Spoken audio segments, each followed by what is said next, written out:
Have you ever been in this situation? Someone speaks to you in English, a native speaker, maybe at work, maybe at an airport, maybe just a stranger asking for directions. And you understand them. You understand every single word they say. But when you open your mouth to answer, nothing comes out. Your mind goes completely blank. You start to sweat. Your heart beats faster. And you say something like, sorry, and then you feel embarrassed, stupid, like all those years of studying English were completely wasted. If this has happened to you, I want you to know something very important. You are not stupid. You are not bad at English. Your brain is simply doing exactly what it was designed to do. And today, in this episode, I'm going to explain exactly why this happens, and more importantly, exactly what you can do to fix it. My name is Sarah, and welcome to the Best English Podcast, the place where real English learners become real English speakers. In today's episode, you will hear 3 real stories from English learners just like you. After each story, we will practice together with a simple repeat after me exercise. And I will also explain the psychology behind why your brain freezes, so that next time you will know exactly how to handle it. Let's begin. I want to tell you about a man named Arjun. Arjun is 28 years old. He lives in Bangalore, India. He works in software development, and he is very good at his job, very smart, very hardworking. For 2 years, Arjun studied English every day. He read grammar books, he watched English movies with subtitles, he memorized hundreds of vocabulary words. He felt prepared. Then came the day of his big job interview with an international company, an American company. The salary was 3 times what he was earning. This was his dream job. The night before the interview, Arjun practiced his answers in front of the mirror for 2 hours. He felt confident. He felt ready. The next morning, he walked into the interview room. The interviewer, a friendly American man named David, shook his hand and said, "Hey, Arjun, great to meet you. So, tell me a little bit about yourself." And Arjun froze. He had answered this question 100 times at home, 100 times. But now, sitting in that chair, in front of David, his mind was completely empty. He could feel the silence growing. 5 seconds. 10 seconds. He could see David waiting patiently, and the more he waited, the worse Arjun felt. Finally, he managed to say a few broken sentences. His grammar was wrong. His pronunciation was nervous. He forgot the words he had practiced. He did not get the job. That evening, Arjun called his friend and said something that I think many of you have also said. "I know English. I study every day, so why can I not speak it?" This is the question I want to answer for you today. But first, let's practice the phrases from Arjun's story together. I will say each phrase slowly. Then I will pause. Please say it out loud. Don't just listen, actually speak. Your mouth needs to practice, not just your ears. Phrase 1. Tell me a little bit about yourself. Good. Now again, a little faster. Tell me a little bit about yourself. Phrase 2. I felt confident. I felt ready. Again. I felt confident. I felt ready. Phrase 3. My mind went completely blank. This is a very important phrase. Use it when your brain stops working in English. My mind went completely blank. Phrase 4. I know English, but I can't seem to speak it. One more time. I know English, but I can't seem to speak it. Phrase 5. I had practiced this 100 times. Now I want to explain what actually happened to Arjun, because this is the most important part of today's episode. When Arjun was studying English at home, reading, watching movies, practicing in the mirror, his brain was in a state that scientists call safe mode. In safe mode, your brain feels no danger. There is no pressure. There is no one judging you. If you make a mistake, nothing bad happens. So your brain is relaxed. And when your brain is relaxed, it can access the language you have learned. But the moment Arjun walked into that interview room, everything changed. Suddenly, there was a stranger watching him, judging him, his career, his salary, his future, all depending on the next few words he said. His brain detected danger. And here is the fascinating part. When your brain detects danger, it does something automatic, something you cannot control. It activates what scientists call the fight or flight response. Your heart beats faster, your muscles tighten, stress hormones flood your body, and most importantly, the part of your brain responsible for language, the prefrontal cortex, partially shuts down. Your brain is trying to protect you. It is saying, "This is an emergency. Stop worrying about grammar, just survive." This is why Arjun's mind went blank. It was not because he didn't know English. It was because his brain decided, in that moment, that speaking English was dangerous. So what is the solution? The solution is not to study more grammar. The solution is not to memorize more vocabulary. The solution is to train your brain to feel safe when speaking English. How? By practicing in situations that feel real, but without real danger. And that is exactly what we are doing right now in this podcast.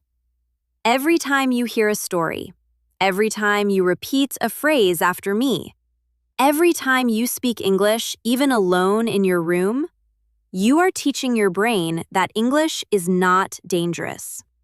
You are reprogramming your brain, one sentence at a time. Let's continue with our second story. This story is about a woman named Priya. Priya is 32 years old. She lives in Dhaka, Bangladesh. She works for an international NGO, and most of her work is done in English. Emails, reports, and documents. Written English. She is very good at written English. But phone calls? Phone calls were her nightmare. Every time she needed to call an international partner, someone in London or New York or Sydney, her hands would start to shake. She would spend 30 minutes preparing what to say, writing notes, practicing sentences, and then, the moment the other person picked up the phone and said something she was not expecting, she would panic. One afternoon, she needed to call her contact in London, a woman named Sarah, to reschedule an important meeting. Priya prepared everything. She wrote, "Hello, Sarah. I'm calling to reschedule our meeting on Thursday. Would Friday work for you?" Simple. Perfect. She practiced it 10 times. She called. Sarah answered. "Hello?" Priya took a breath. "Hello, Sarah. This is Priya calling from... And then Sarah said something unexpected. "Oh, Priya, great timing. I was just about to ring you. How are things going on your end?" Priya did not know the expression, "on your end." She had never heard it before. And that one small, unfamiliar phrase, that one tiny moment of confusion, was enough to make her brain panic. Things are... Yes, everything is... fine," she managed to say. The conversation was painful. She felt humiliated. She avoided phone calls for the next 2 weeks. But here is what Priya later discovered. On your end simply means on your side. How are things going for you? That's all it was. 4 simple words, and they had completely derailed her. This is one of the most common experiences for English learners. A single unfamiliar word or phrase can cause your brain to shut down completely. So what do you do when this happens? You use what I call a bridge phrase. A bridge phrase is a short sentence that buys you time, a few seconds to collect your thoughts, while sounding completely natural and confident. Let me teach you 4 of them right now. These are your bridge phrases. Practice them until they feel automatic. Bridge phrase 1. That's a great question. Let me think for a moment. Again. That's a great question. Let me think for a moment. Bridge phrase 2. Sorry, could you say that again? I want to make sure I understand. Again. Sorry, could you say that again? I want to make sure I understand. Bridge phrase 3. What I mean to say is... Use this when you lose your words mid-sentence. What I mean to say is... Bridge phrase 4. How are things going on your end? Now you know this phrase, and you can use it too. How are things going on your end? Our third story is different. This is a story about a small, brave moment, and I think it will give you hope. Budi is 26 years old. He lives in Jakarta, Indonesia. He has been studying English for 6 years. Like Arjun, like Priya, he understands English well, but speaking it in real life, terrified him. One Saturday morning, Budi was at a small coffee shop near his apartment. A foreign tourist, an Australian man, sat down at the table next to him and looked confused, staring at the menu. The man looked at Budi and said, "Excuse me, mate, do you know what this is?" He pointed at an item on the menu. Budi's heart jumped. His brain immediately wanted to say, "Sorry, I don't speak English very well." That was his automatic response, his escape route. But this time, he did something different. He took one breath, just one breath. And then he spoke. "Yes, that one is, it's like a rice dish with chicken and a little bit spicy. It's very good." The Australian man smiled and said, "Oh, brilliant. I'll have that then. Thanks so much, mate." And Budi felt something he had never felt before in an English conversation. He felt proud. Not because his English was perfect. His grammar was not perfect. His pronunciation was not perfect. But he had communicated. He had helped someone. And the world did not end. He told me later, "That was the moment I understood. The other person doesn't need me to be perfect. They just need me to try." This is the most important lesson in today's episode. Your job is not to speak perfect English. Your job is to communicate. And you already know enough English to do that, right now, today. Final practice. These are phrases Budi used. They are simple, natural, and powerful. Phrase 1. Excuse me, do you know what this is? Again. Excuse me, do you know what this is? Phrase 2. It's like a rice dish, a little bit spicy. Again. It's like a rice dish, a little bit spicy. Phrase 3. I'll have that then. Thanks so much. Phrase 4. The most important phrase of today. The other person just needs me to try. Say it again and believe it. The other person just needs me to try. Let me leave you with the 3 things you learned today. Number 1, when your brain freezes in English, it is not your fault. It is your brain's natural protection response. You are not stupid. You are human. Number 2, the solution is not more grammar. The solution is to practice in situations that feel real, so your brain learns that English is safe. That is what we do together in every episode. Number 3, your job is not to speak perfect English. Your job is to communicate, and you are already capable of that.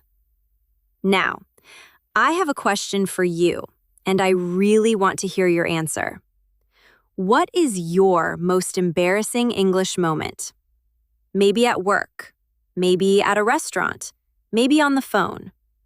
Write it in the comments below. I read every single comment, and your story might become part of our next episode. If this episode helped you, please share it with one friend who is learning English. Just one friend. Because this kind of content is exactly what English learners need. Not more grammar rules, but more courage. I'm Sarah. Thank you for listening. I'll see you in the next episode. Keep going. You are doing better than you think.